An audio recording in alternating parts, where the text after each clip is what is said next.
Hi, this is Bruce Tackett again, Studio Strings, Northeastern Ohio. And for this short video, I wanted to discuss questions to ask before you rent a stringed instrument to the vendor you're renting it from, and things that you should want to look for that most teachers recommend. Number one, let's talk about violins and violas specifically.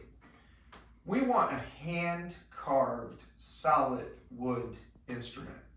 That sounds obvious, but it most definitely is not the obvious out there.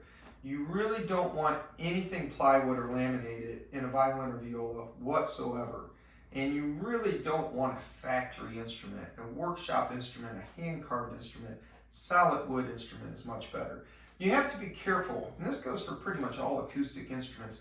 There are actual guidelines, and I don't know exactly who made them, but this seems to be the way most vendors do it.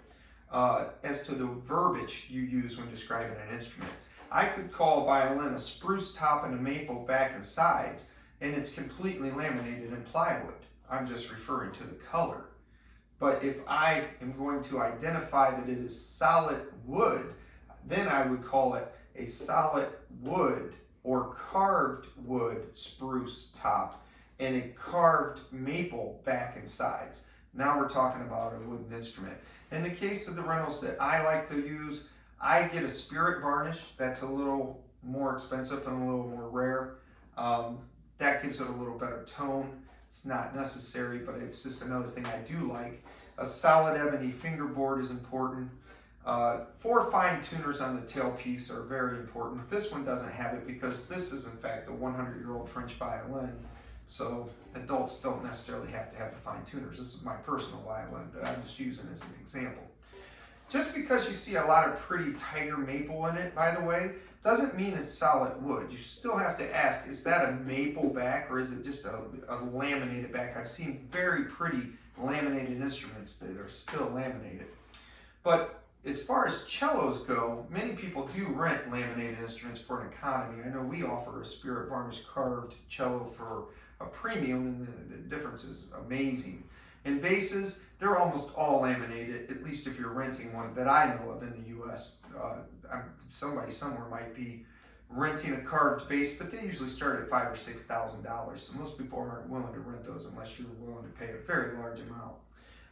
But again, this is because of the fact many people are asking me, what do we do if we don't get to go to the school, if we don't have a recruitment night, if we can't see vendors in person? These are questions that you want to ask. You obviously want to ask about the service.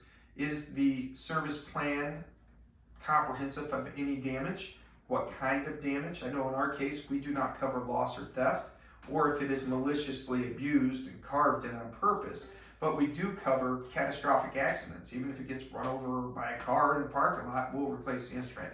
And I think that good violin stores do that. And if you have any other questions, give us a call or your local violin store and just kind of educate yourself a little bit before you run out and think you're saving $2 or $3 a month and really not getting what your child should be renting to put their best foot forward for this fall. Good luck to you. Thank you for watching.